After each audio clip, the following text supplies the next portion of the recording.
오늘 은혜 받고 성취될 하나님 말씀은요. 요한복음 11장 17절에서 27절 말씀입니다. 요한복음 11장 17절에서 27절. 제가 먼저 교독하도록 하겠습니다. 예수께서 와서 보시니 나사로가 무덤에 있은지 이미 나흘이라. 많은 유대인이 마르다와 마리아에게 그 오라비의 일로 위문하러 왔더니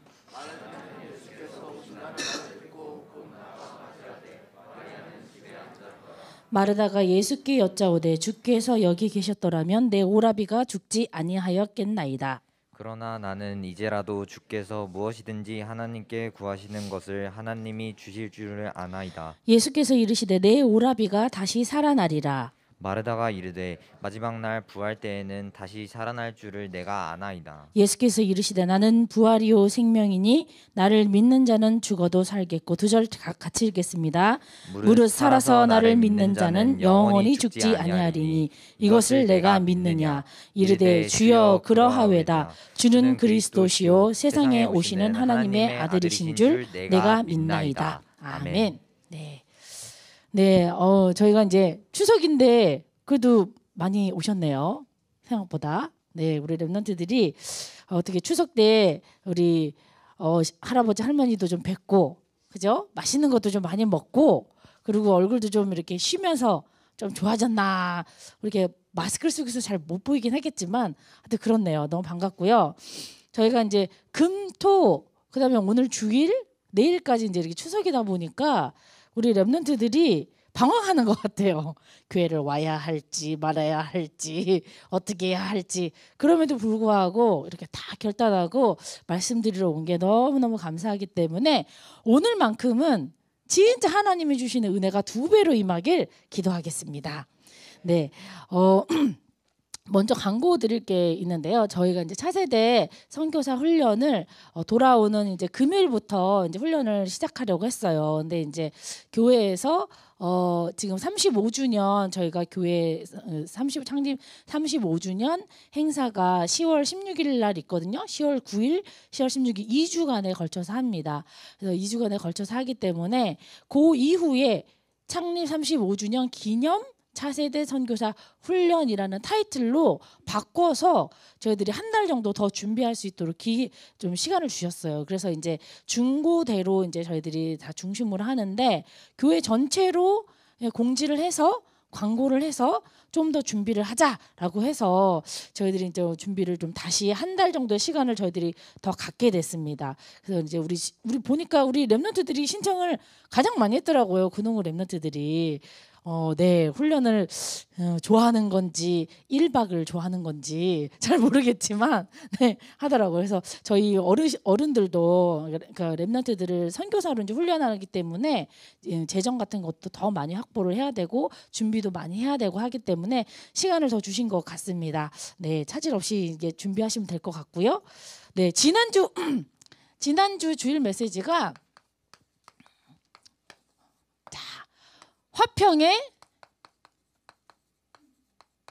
글씨가 복음 공동체입니다. 복음 공동체. 누군가가 모여서 있는 이 자체가 공동체거든요. 그죠? 근데 이 가장 중요한 공동체는 뭐냐? 가정 공동체가 주목님 볼 때는 가장 중요한 것 같아요. 그런데 이 가족끼리도요, 다 생각도 다르고 성격도 다르고 혈액형도 다르고 MBTI도 다 달라요. 주목님도 저희 언니 2명, 오빠 1명, 1남 3녀인데 다 달라. 성격이. 얼굴은 비슷하게 생겼는데 성격이 다 달라요. 그런 것처럼 가장 이 복음 공동체를 누려야 될 게 어디냐? 가정이라고 생각합니다. 근데 이 가정의 구성원을 딱 보면은요, 한 개인이 어떻게 됐냐? 이 화평을 이루게 된 게 어떻게 된 거냐? 이 에베소서에 뭐라고 했냐면요. 이제는 전에 멀리 있던 너희가 그리스도 예수 안에서 그리스도의 피로 가까워졌다 라고 얘기를 하거든요. 이게 뭐냐? 내가 예전에는 창세기 3장 문제를 해결하지 못했을 때, 그때 그리스도를 내가 올바르게 내가 고백하지 못했을 때, 그때는 하나님과 멀리 있었다는 거예요. 근데 하나님과 멀리 있었던 내가 그리스도의 피로 가까워졌다. 그러면서 뭐라, 그는 우리의 화평이다.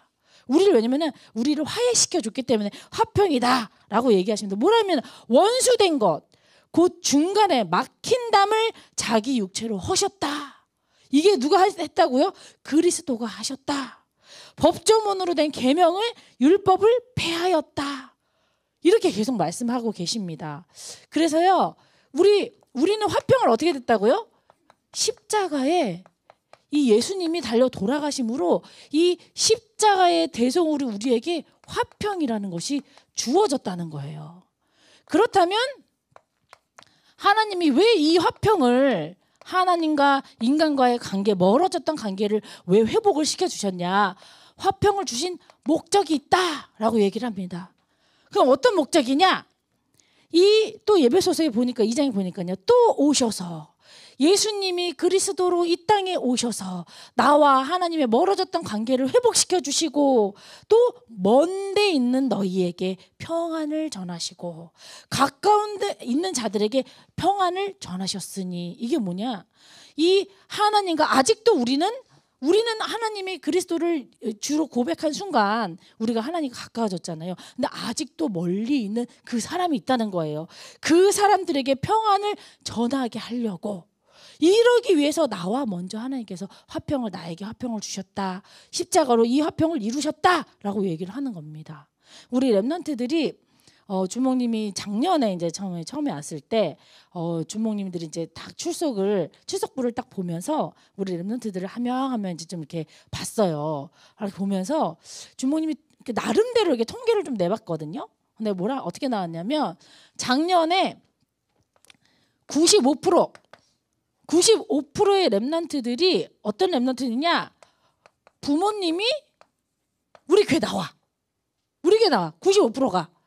부모님이 우리 교회 안 나온 렘넌트들은 한 5%밖에 안 돼요.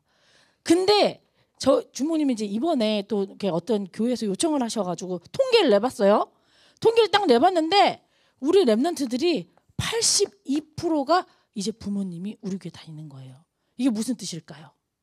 자기 혼자서, 그러니까 부모님이 우리 교회 안 나오는데 자기 혼자서 예배 나오는 새 가족들이 많아졌다는 뜻입니다. 자, 그렇다면요, 이 새 가족들, 나 혼자 예배 나와, 우리 가족 중에서는 아무도 안 나와, 이 렘넌트들은 어떤 마음으로 예배를 드리고 있을까요? 이 렘넌트들은 요 말씀 딱 붙잡아야 돼요. 하나님, 이 십자가의 보혈로 이 멀어졌던 하나님과 나와의 관계를 회복시켜 주셨던 것처럼, 어떻게 우리 가족에게도 이 화평의 복음을 전하게 해주세요. 이것 때문에 예수님이 우리에게 화평을 주셨다니까. 이게 바로 우리의 목적이라니까. 우리의 기도 제목이 돼야 된다니까요. 우리 렘넌트들은 어떻게 해요? 어릴 때부터 자라났기 때문에 실감을 못해. 근데 어떻게, 새 가족들은요, 이 혼자 오기 때문에 영적 싸움 하면서 옵니다. 이 예배에 오기 위해서 일주일 동안 부모님 말씀 막 잘 듣고 막 다 맞춰드리고, 그리고 어떻게 주일날 이 시간 빼기 위해서 얼마나 모든 노력을 다 하고 옵니다. 이렇게 기도 제목 잡으셔야 돼요. 하나님, 우리 가족에도 하나님 이 화평을 전할 수 있도록 하나님 인도해 주세요. 그럼 우리 렘넌트들은 어떻게 돼요? 주변에 그런 친구가 있으면 그런 친구를 위해서 기도해 줘야 돼요. 이렇게 될 때 화평의 복음 공동체가 우리 가정에, 그리고 우리 고등국에 임할 줄 믿습니다. 금요일 날 우리 담임 목사님께서 팔라 안 가셨잖아요. 그래서 우리 김영길 목사님께서 말씀을 주셨어요. 근데 김영길 목사님께서 말씀을 주시는데 너무, 거의 1시간 했거든요. 1시간 했는데 너무 좋더라고요. 제목이 언약 회복이야. 언약 회복. 여호수아서 5장 딱 얘기하셨어요. 1절에서 3절 딱 얘기하시는데, 이 언약 회복, 이 가정끼리 모여서 막 추석 때, 사실은 추석 때 뭐 이렇게 가족끼리 모였으면은 뉴스에 사건 사고가 많이 나잖아요. 맨날 누가 시어머니가 이랬다, 가족끼리 싸웠다, 이런 사건 사고가 많이 일어나는 때거든요. 그때 우리에게 무엇을 해야 되냐? 뭐냐? 정복하기. 이 여호수아는 어떻게 구약의 사도행전이라 그랬어요. 정복하는 거야. 이 현장을 정복하는 거예요. 그래서 어떻게 딱 요단강을 딱 넘어간 다음에 딱 넘어가서 가나안 땅을 막 정복하는 이 이야기거든요. 근데 이 가나안 땅을 정복하려면 막 군사력을 모으고 우리끼리 똘똘 뭉쳐가지고 막 가자 우! 이렇게 가야 되는데 하나님이 뭐 하라 그랬다고요? 잠깐 기다려. 니네끼리 아무것도 훈련하지 마. 뭐해? 할례 먼저 받아. 할례는 뭐예요? 이 남자의 생식기의 표피를 잘라내는 일이에요. 왜 그렇게 하냐? 그게 왜 그러냐? 우리가 매일매일 하나님은 나와 언약을 맺은 관계구나. 하나님은 창조주고 나는 피조물이구나. 이걸 확인하기 위해서 할례라는 걸 하는 거거든요. 너는 언약의 백성이야 라는 뜻인데, 아니 전투력을 막 끌어올려가지고 막 전쟁에 나가야 돼. 이 판국에 하나님이 스톱 얘기하신다니까요. 정복하기 이전에 뭐 해라? 언약 회복해라. 이 말씀을 하시더라고요. 자, 그러면서 뭐라고 말씀하시냐면요, 목사님께서 내 생각과 다르다고 했을 때, 내 생각에는 지금 당장 이걸 해야 되는 거야. 내 생각에는 이 길이 맞는 거야. 하지만 뭐야? 말씀이 노라고 하면 멈출 수 있어야 된다는 거예요. 그리고 뭐 먼저? 언약을 확인하고 내가 놓쳤던 언약을 회복해야 된다. 왜? 우리 이스라엘 이 백성들이 가야 할 그 땅엔 그리스도 언약이 성취될 것인데, 그리스도 언약을 딱 잡고 가야 되는데 놓치고 그냥 가면 안 된다는 거죠. 그렇기 때문에 언약 회복해라. 이게 먼저다. 이렇게 얘기하시더라고요. 딱 그러면서 뭐라 그러냐? 이 언약을 딱 잡고 언약을 회복하면은요, 뭐라고 말씀하셨냐면 더 이상 방황하지 않는다. 이 여호수아 5장 12절에 뭐라 그랬냐면요, 그 땅의 소산물을 먹은 다음 날에 만나가 그쳤다. 그동안에 출애굽하면서 하나님이 하늘에서부터 만나를 자꾸 내려주셔가지고 그것으로 먹고 살았거든요. 근데 만나를 내려주셨다는 뜻은 뭐냐면 내가 막 이렇게 여기저기 돌아다니면서 살았다는 뜻이에요. 그럼 뭐야? 마음을 붙일 데가 없잖아요. 내 마음이 방황하고 있잖아요. 근데 더 이상 그럴 필요 없다. 이제 네가 이 언약을 딱 붙잡았으면 그리스도가 날 그 땅 가나안 땅에 그리스도를 보내주실 것이다. 그 언약을 붙잡았으면 이제 더 이상 방황 끝. 그리고 뭐예요? 하나님이 인도하심으로 탁 그거 가지고 준비하신 그거 가지고 살아라. 이렇게 얘기하십니다. 그래서 우리가요, 어디에서 정착을 해야 되냐? 사람에게 정착하면 안 돼요. 우리가 이 조직 이런 거에 정착하면 안 돼요. 우리가 선생님에게도 정착하면 안 돼. 어디에? 우리가 언약의 이 정착의 축복인데요. 어디에? 우리가 언약의 이 그리스도 이 복음 안에 딱 정착해야 됩니다. 특히 우리 새 가족들은요, 사람 보면서 오면 시험 들어요. 예배 때. 저 친구가 나한테 잘해줘가지고 이번 주에 놓고 선생님이 나한테 따뜻하게 해줘가지고 내가 이렇게 아니에요. 예배 올 때마다 그리스도 언약 딱 붙잡을 때 그래야지 내가 여기에 정착할 수 있는 거예요. 복음이 나를 치유하는 그 축복. 다 이런 말씀을 딱 합니다. 자, 그래서요, 우리가 이번 주에 계속해서 이 가정에 대해서 이렇게 강조를 하잖아요. 이번 주에도 이제 추석이기 때문에 가족끼리 막 모였단 말이죠. 자, 가족끼리 모였습니다. 오늘 이 요한복음 11장에도 한 가정이 나옵니다. 누구냐? 마르다, 마리아, 나사로.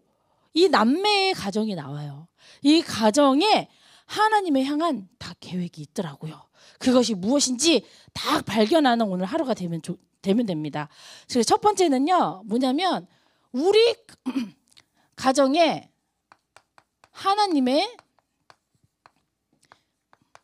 빅픽처가 있다. 하나님의 빅픽처. 영어로 빅픽처예요. 한국말 썼지만 빅픽처 청사진이거든요. 청사진. 하나님의 빅픽처가 있는 거예요. 우리 가정을 향한. 그게 과연 무엇이냐? 이 첫 번째로 딱 살펴볼 말씀은요, 요한복음 11장 5절이에요. 제가 읽어볼게요. 요한복음 11장 5절에 보면은 예수님은요, 이 나사로의 가정, 이 마르다, 마리아, 나사로의 이 가정을 어떻게 평상시에 생각하셨냐? 5절입니다. 예수께서 본래 마르다와 그 동생 나사로를 사랑하시더니. 이 예수님이 이 공생애 동안에 막 사역을 하시는데 이 가정을 사랑하셨어요. 그러면서 뭐라 그러냐? 이 요한복음 11장 33절에는 또 뭐라 그러냐면요. 예수께서 이 가정을 사랑했는데 이 가정에 무슨 일이 생겼어요? 나사로가 갑자기 죽어버린 거예요. 병이 들어서 갑자기 죽었어요. 그랬더니 그 나사로가 딱 죽으니까 누나들이 막 우는 겁니다. 하느님, 예수님, 우리 나사로가 죽었어요. 막 울어요. 가족이 죽으니까. 그때 뭐라 그랬냐? 33절. 예수께서 그가 우는 것과 또 함께 온 유대인들이 우는 것을 보시고 심령에 비통히 여기시고 불쌍히 여기사 이르시되 그를 어디에 두었느냐 이르되 주여 와서 보시옵소서 하니 예수께서 눈물을 흘리시더라. 우리 가정을 보면서 우리 가정이 있잖아요. 우리 가정을 하나님이 제일 처음으로 만드신 조직이 가정이잖아요. 아담과 하와라는 가정을 만드셨잖아요. 하나님이 이 가정을 만들고 이 가정을 사랑하시는 거예요. 근데 이 가정에 여러 문제가 있다. 특히 누가? 죽었어. 엄청나게 큰 문제죠. 딱 이러니까 어떻게 돼? 예수님이 눈물을 흘리시더라. 이 성경에 예수님이 눈물을 흘리신 데는 딱 3번밖에 없어요. 그 중에 한 번이에요. 언제? 이 예루살렘 입성하기 전에 눈물 흘리시고 또 들어가서 눈물 흘리시고 이게 지금 나사로 때문에 눈물 흘린 게 이게 지금 딱 3번 중에 한 번이라니까요. 엄청나게 지금 이 예수님의 감정이 입이 된 거예요. 이 사랑하는 가족에게 문제가 생겼구나.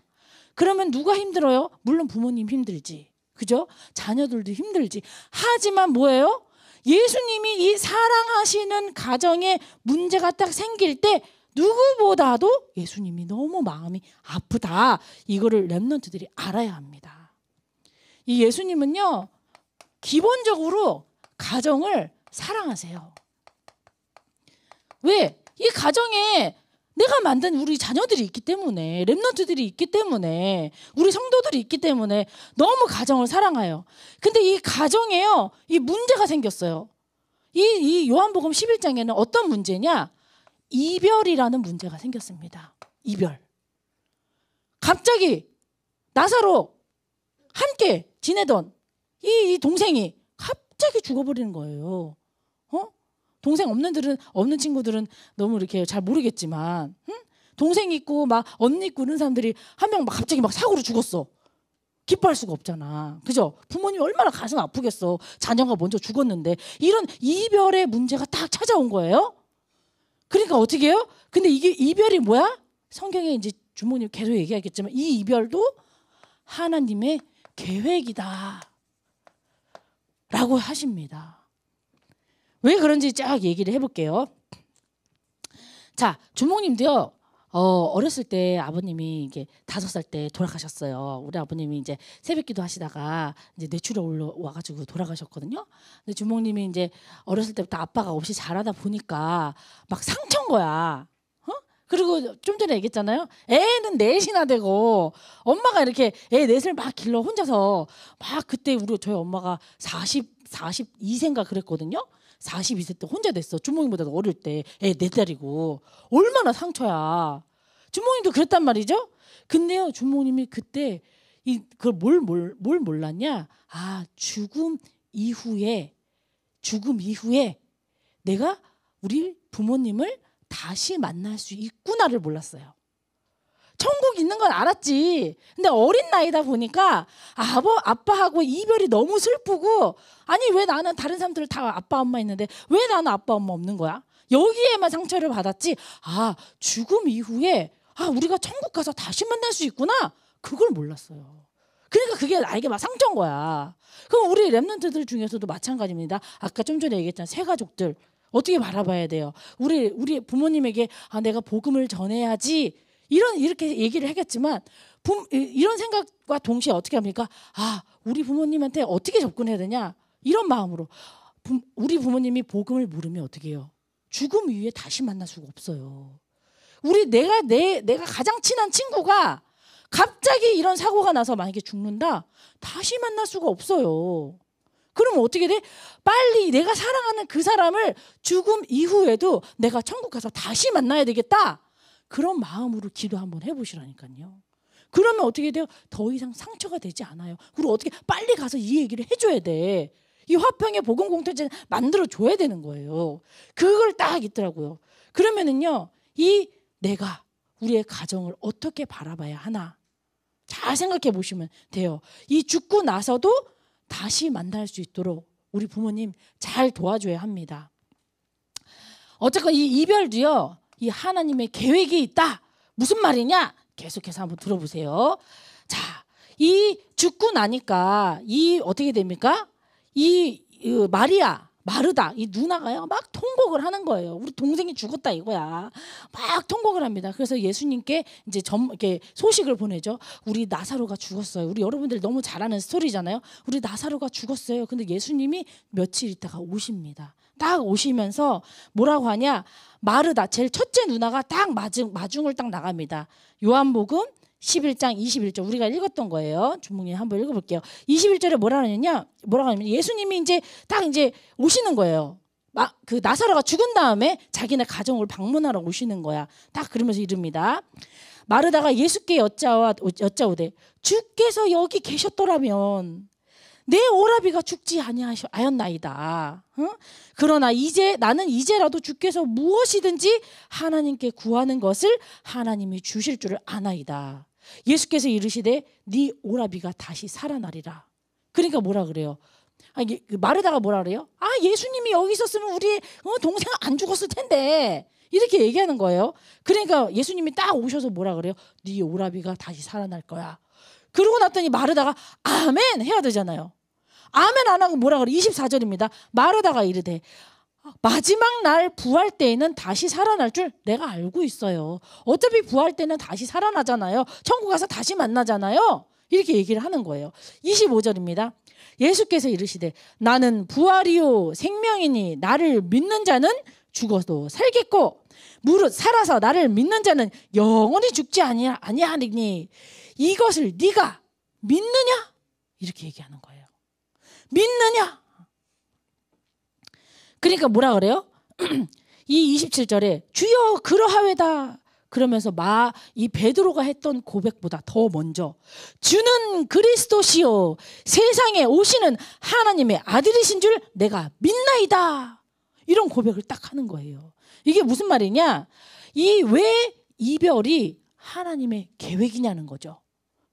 하나님이 우리 가정을 사랑하시고 우리 가정에 문제를 주셨는데 그게 하나님의 빅픽처 속에 있는 거래요. 어떤 빅픽처 속이냐는 거죠. 자, 좀 전에 뭐라 그랬어요? 내가 그것을 믿느냐? 이 하나님은요, 이 문제를 통해서 우리 가족 구성원 한 사람 한 사람이 믿음을 치유하길 원하시는 거예요. 이게 무슨 말이냐? 좀 전에 얘기했잖아요. 자, 21절에 주께서 여기 계셨더라면 내 아우가 오라버니가 죽지 않는다. 이게 어떤 믿음입니까? 네? 다른 사람은 뭐라 그래요? 주의 옷자락만 만져도 내가 낫겠나이다. 주여 말씀만 하옵소서 우리 종이 낫겠나이다. 이런 믿음이에요. 근데 어떻게 해요? 마르다는 주께서 여기 안 계셔서 우리 오라비가 죽었습니다. 이렇게 얘기하는 겁니다. 예수님은요, 이건 뭐냐면은요, 이 마르다는요, 우리 어떤 믿음이 있어야 되냐? 하나님의 절대 주권을 믿지 못했어요. 하나님의 절대 주권 뭐예요? 인간의 생, 사, 화, 복, 흥, 망, 성세 누구의 손에 달렸다? 하나님의 손에 있다. 죽는 것, 사는 것 다 하나님 손에 있다. 이거를 믿지 못하는 거예요. 이 믿음을 회복시키기 위해서 이별이라는 문제를 하나님이 이 가정에 주신 겁니다. 두 번째는 뭐냐면요. 이 하나님의 절대 주권, 이 믿음. 두 번째는 뭐냐면요. 이 가정의 문제 해결 방법입니다. 이 가정의 문제 해결 방법이 뭐예요? 이 고백하잖아요. 주여 그러하외다. 주는 그리스도시요 세상에 오는 하나님의 아들이신 줄 내가 믿습니다. 결국 어떻게 돼요? 하나님은요 우리 입술을 통해서 내 문제 이 모든 문제 해결자가 누구다? 그리스도라. 이거 얘기하길 원하시는 거예요. 하나님은 하나님 나의 이 문제, 내가 이 문제, 우리 가정에 있는 이 문제까지도 그리스도면 충분합니다.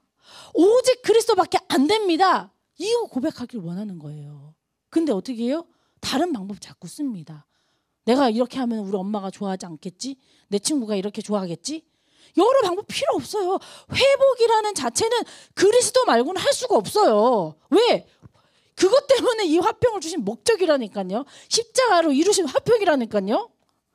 이 믿음을 회복시키기 위해서 이별이라는 문제를 주신 겁니다. 그러면서 뭐라 그러냐면요. 자, 요한복음 11장 38절에서 40절이요. 제가 읽어볼게요. 자, 이에 예수께서 다시 속으로 비통히 여기시며 무덤에 가시니 이 나사로가 죽어있는 무덤으로 다 마음이 아픈 상태에서 간 거예요. 그러면서 뭐라고 하냐? 예수께서 이르시되 돌을 옮겨 놓으라 하시니 그 죽은 자의 누이 마르다가 이르되, 좀 전에 뭐라 그랬어요? 주는 그리스도시요 세상에 오시는 하나님의 아들이신 줄 내가 믿나이다라고 고백한 이 마르다가 뭐라고 했냐? 그 죽은 자의 누이 마르다가 이르되 주여 죽은 지 나흘이나 되었음에 벌써 냄새가 나나이다. 좀 전에 고백했던 그 고백이 다 사라지고 어떻게 돼? 현실적인 것만 얘기하는 거예요. 이 죽은 지 나흘이나 됐는데 냄새나요. 이 돌 옮기면 안 돼요. 이렇게 얘기하고 있는 겁니다. 뭐예요? 다시 불신앙하는 거예요. 뭐예요? 다시 현실에 속는 거예요. 속는 믿음. 또 다시 속는 거예요. 주목님 이번 일주일 동안 다 이렇게 말씀 묵상하면서요, 우리 렘넌트들에게 최고의 효도가 뭔지 아세요? 물론 부모님들은 원하는 게 있을 거야. 뭐 성적을 올려라, 뭐 교회 집에 빨리빨리 와라, 뭐 엄마 말 잘 들어라, 그런 게 효도일 수 있어. 근데 주목님이 다 묵상하면서 렘넌트들이 가장 최고의 효도는 뭔지 알아요? 사단에 속지 않는 게 최고의 효도예요. 절대 속으면 안 되는 거예요. 언제? 이 하나님이 이 문제 주셨을 때가 나의 믿음을 딱 치유하는 시간표구나 라고 생각하고 하나님의 절대 주권을 딱 믿어버리는 거예요. 그리고 어떻게 해요? 그리스도 아니고 오직 그리스도밖에